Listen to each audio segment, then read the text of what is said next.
The BIS, the Bank of Banks, warned us that the Finternet is coming and everything will be connected.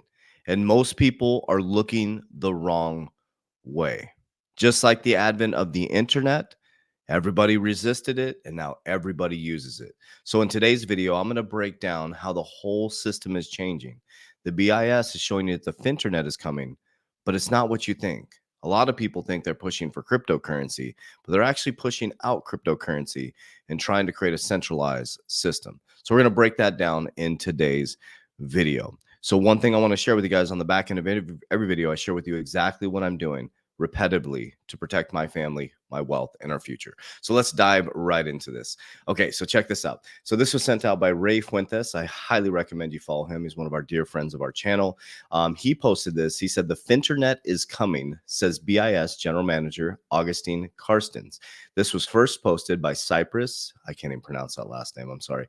D. Manicor. Okay. Cypress D. Manicor says, BIS General Manager alert. Openly tells the world in a financial system, in a medium, is that what he meant to say? System, you will be your own bank. The old system is dead. What I do agree with this is the old system is dead, but you will be your own bank. I think what they're trying to say here, and I'm going to break this down, and I'm on it on both sides. We can already be our own bank. Now, I think what they're saying is they don't want you to be your own bank. I think it's the opposite of that, right? Now, he's right as well, is that with this new crypto technology, with Bitcoin, with all these different ways to transact, we could be our own bank, right? On XRPL, if there was governance, we could create our own banking system.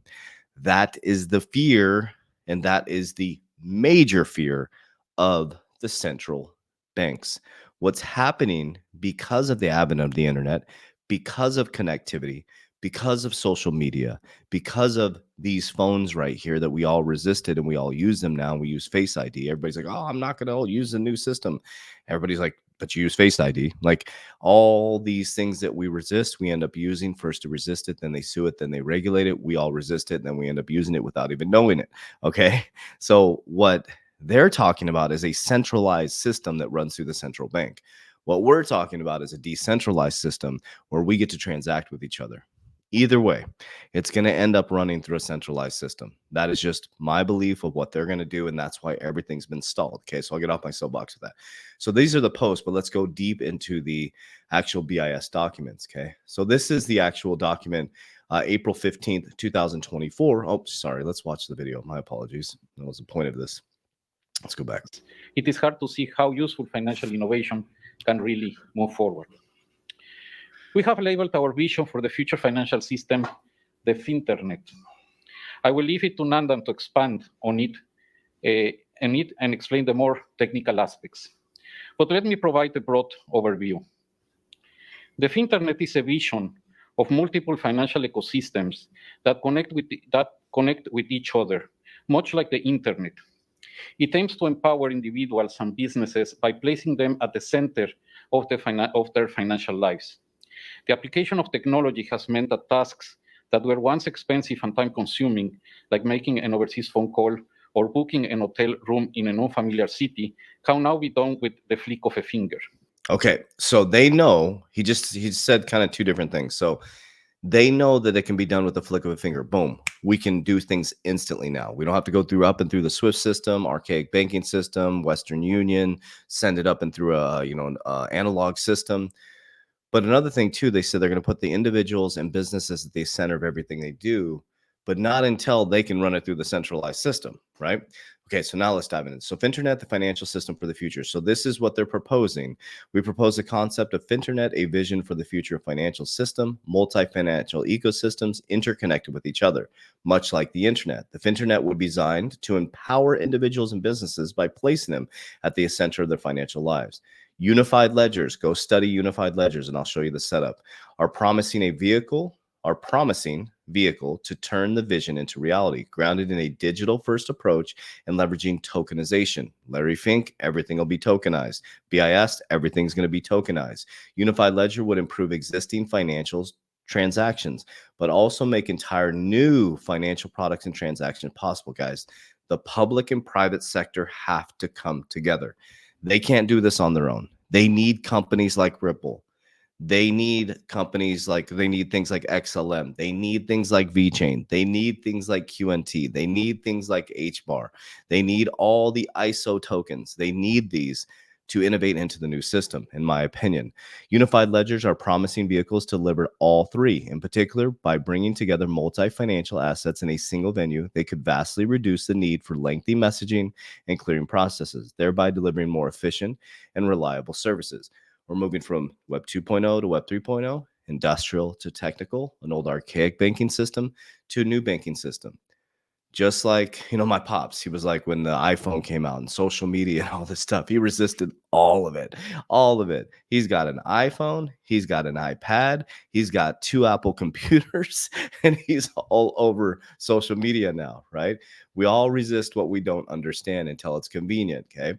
This is what the FNET setup looks like, right? You got the tokenized equities, tokenized real estate, tokenized deposit, tokenized central bank money, and a unified ledger. When they're talking about, as if you go deeper into these videos and you watch this stuff, they're not talking about Bitcoin. They're talking about, so when they think of crypto, they think of Bitcoin, right? Bitcoin is a flight to safety. So you got Larry Fink tokenizing everything on this side. They're all going to use a centralized blockchain, they're all going to tokenize everything. They're using blockchain technologies. On the other side, they're using Bitcoin to run away from the American financial system, right?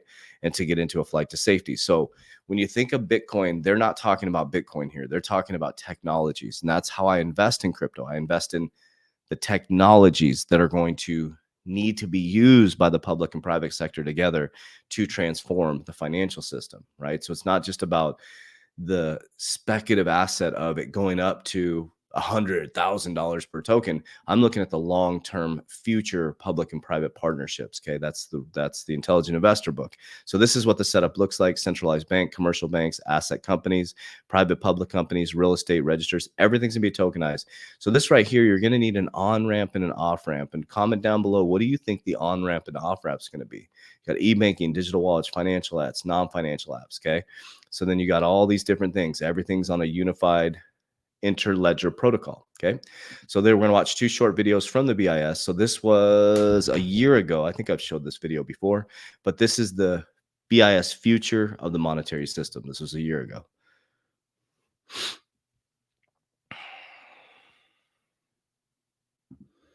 And investor protection issues. But as we say in the chapter, there are deeper structural issues. For example, the role of stablecoins, which are very central in this ecosystem, sort of tells us that the whole. That's what I want you guys to. One part I want you to hear is stablecoins. This is it. Stablecoins are the future of the future monetary system. There's going to be an asset-backed currency. System is in search of a nominal anchor. So if central bank money didn't exist, it would need to be invented, as it were. The more serious problem is the fragmentation of the crypto universe, which means that crypto cannot serve the purpose of money in the sense that it doesn't recreate this virtuous circle from greater acceptance to greater use. So again, right there, they're talking about, hey, Bitcoin, it's not going to work for our financial system, but we can use a stable coin and run it through a centralized party. We see it as the fusion of new capabilities around the core of the trust provided by central bank money itself.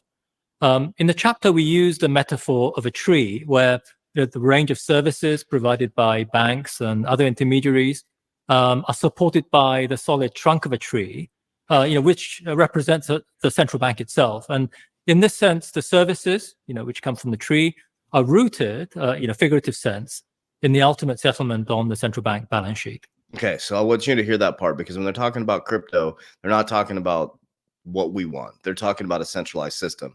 And this was 3 weeks ago. So this continues to advance, the conversation. Like we're past the fact that crypto is not here to stay. We're past the fact that blockchain technology, people are like, crypto is going to zero. Crypto, it's like, just ignore those people, man. I mean, this is the bank of banks, the Bank of International Settlements, who partnered, or I'll show you again, the press release, Ripple is part of their task force, man. Ripple is part of the BIS task force. You don't think they're going to be partnering with them? You don't think they're, why would they be part of the Bank of International Settlements task force to change the financial system? So this is on a podcast 3 weeks ago. This is the FNET, the financial system of the future.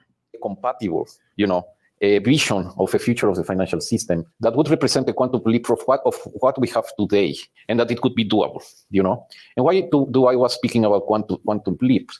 Because if we see the progress of how technology has been incorporated into financial practices, it has been very, very gradual. And a very big thing that hold us back are the nature of legacy systems. So at some point, you have to break with the past. At the end of the day, it's not that easy. You have to do a gradual approach, but you also at some point need to do the big jump. I always give the example of when I was governor of the Central Bank of Mexico, and Mexico is a large country, and we need to distribute bills, and we had these old planes to distribute the bills. And every year they would come to me and say, we need all this budget to fix the plane. And so I started revising it, And at some point you have to say, I will not modernize, in quotation marks, a DC-9 to distribute bills. At some point you have to buy the new technology. At some point you have to say that DC-9 should go into, the garbage can, and you need to get a new plane. And so, the old financial system's going in the garbage can, and you need a new plane. Your new financial system is coming. Now, if you want to dive into a pretty cool project here, well, I don't know if it's pretty cool, but cool education on what BIS is doing. To explore tokenization of cross-border payments. It just goes deeper and deeper, guys. I'll just show you this. You guys showed this a million times. Ripple joins BIS task force for cross-border payments in 2023. And we know inside BIS documents, you got right here, it says partnerships, models arise as private settlement assets, such as Ripple's Xrp. You got Stellar Foundation. I mean, it's everywhere, guys. I mean, it's just kind of like we're beyond the 2017, 2018, even 2020, where it's like, oh, it's not here to stay. It is here to stay. Now, the key to it is understanding how are you going to navigate through this next 5 years, truly, next 5 years. I've been talking a lot about 2030, right? I've always said by 2030, your banks are going to custody your cryptocurrency. What I believe is going to happen is we're still in the extremely speculative stage. Now, the reason why we're in speculative stage and not utility phase is because of the lack of regulatory clarity, right? All other countries are getting their shit together. America still has the brakes on, right? So now we moved into a presidential election that is all about cryptocurrency, right? Biden was fully against it, trying to shut it down. Elizabeth Warren was trying to shut it down. They were totally trying to shut down cryptocurrency, right? Then all of a sudden, Trump says, hey, listen, I'm accepting donations.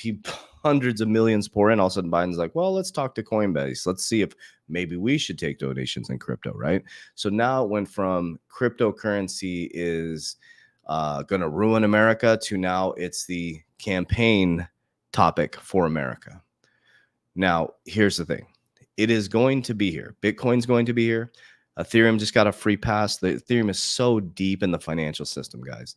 XRP will be one of the first with true regulatory clarity. Went through I guess Ethereum got a pass, right? But XRP will be the one that actually went through a case, spent $200 million to have full clarity, right? Ripple also runs real company, an actual real company doing real things and has innovative technologies to improve the system. So I believe, this is my belief system, it will be, and I could be wrong, Bitcoin, Ethereum, and XRP will be the top three, just like the auto boom, just like that .com boom. And if you look at companies that will be in the top, companies, not the coins, you'll have Ripple, Coinbase, Circle will be the top three. Though that's my belief system. Okay, I believe Coinbase, Circle, and Ripple will be the top three companies. Okay, so what I've done is I've placed my bets pre-IPO Ripple, right? I've gone pre-IPO Ripple before they IPO. If they do IPO, I don't think they need the money to IPO. A lot of companies IPO because they want to raise more capital. But I'm pre-IPO Ripple. I'm also invested in XRP. That's not financial advice. That's what I'm doing. I'm stacking Bitcoin right now, and I have many other alternative coins. But I built a strict strategy outside of crypto as well, which is super important to me. Okay. Because I was in a vertical strategy, went to school, got a job, had a 401k, hoping that when I retired that it would be favorable in the markets. Hope is not a strategy for me. So when any investment that's very speculative, high risk, when it booms, I'm exiting as everybody's coming at you, the complete opposite. So as everybody's going to be rushing in and back into 2024, 2025, the bull run, I'll be exiting on the way out. As everybody's running fearfully, I'll be buying again.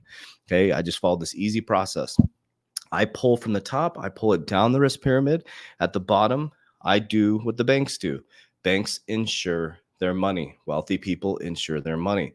I like it for three reasons. Number one, protects my principal. I don't care what anybody else says. I love it, man. I've been using insurance since 2020. Number two is I can get compound interest. Awesome. And number three, I can grow that money by borrowing tax-free. Those are the three components that I focus on. Getting high price. Think about this. If I put $10 into the crypto market and it doubles, like even if it doubles, that's crazy. And now I have 20 bucks, right? I take 10 bucks and I pay my taxes. That's all free money now. I just made money off of the capital markets. That's all house money now. I take the house money, I pull it down, I secure the house money, and now I can borrow against the house money. Now I've multiplied my money three ways. Richest man in Babylon. That's how you start to build wealth, right? I'm still early in my cycle. I started this in 2020, 2024. It changed my life. 2024 to 2030 will be the biggest life changing for me because now there'll be I've accumulated, I think a good amount of cryptocurrency. It's going to boom.